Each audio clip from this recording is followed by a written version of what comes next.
کہتے ہیں کسی جگہ پر بادشاہ نے 3 افراد کو سزائے موت دی۔ بادشاہ کے حکم کی تعمیل میں ان تینوں کو پھانسی گھاٹ پر لے جایا گیا، جہاں بہت بڑا لکڑی کا تختہ تھا جس کے ساتھ پتھروں سے بنا ہوا ایک مینار پر ایک بہت بڑا بھاری پتھر مضبوط رسے سے بندھا ہوا ایک چرغے پر جھول رہا تھا۔ رسے کو ایک طرف سے کھینچ کر جب چھوڑا جاتا تو دوسری طرف بندھا ہوا پتھر زور سے نیچے گرتا اور نیچے آنے والی کسی بھی چیز کو کچل کر رکھ دیتا۔ چنانچہ ان تینوں کو اس موت کے تختے کے ساتھ کھڑا کیا گیا۔ ان میں سے ایک عالم تھا، ایک وکیل اور ایک فلسفی تھا۔ سب سے پہلے عالم کو اس تختے پر عین پتھر گرنے کے مقام پر لٹایا گیا اور اس کی آخری خواہش پوچھی گئی تو عالم کہنے لگا، میرا خدا پر پختہ یقین ہے، وہی موت دے گا اور زندگی بخشے گا، بس اس کے سوا مجھے کچھ نہیں کہنا۔ اس کے بعد رسے کو جیسے ہی کھولا گیا تو پتھر پوری قوت سے نیچے آیا، مگر عالم کے سر کے عین اوپر آ کر تھوڑا سا اوپر آ کر رک گیا۔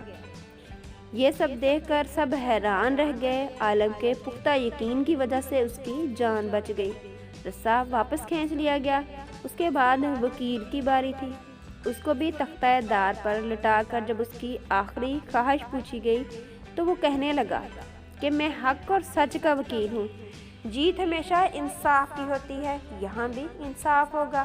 اس کے بعد رسے کو دوبارہ کھولا گیا، پھر پتھر پوری قوت سے نیچے آیا۔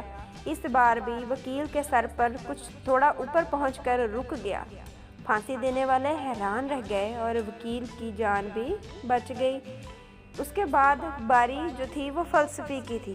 جب اسے تختہ دار پر لٹایا گیا اور اس کی آخری خواہش کا پوچھا گیا تو وہ کہنے لگا کہ عالم کو تو نہ خدا نے ہی بچایا اور نہ ہی وکیل کو اس کے انصاف نے۔ دراصل میں نے غور سے دیکھا کہ رسے پر ایک جگہ گانٹھ ہے جو چرغے کے اوپر گھومنے میں رکاوٹ کی وجہ بنتی ہے۔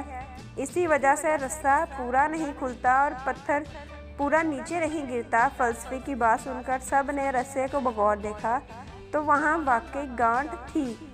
انہوں نے جب گانٹھ کھول کر رسہ آزاد کیا تو پتھر پوری قوت سے نیچے گرا۔ فلسفی کا ذہین سر کچل کر رکھ دیا اور فلسفی کی موت واقع ہو گئی۔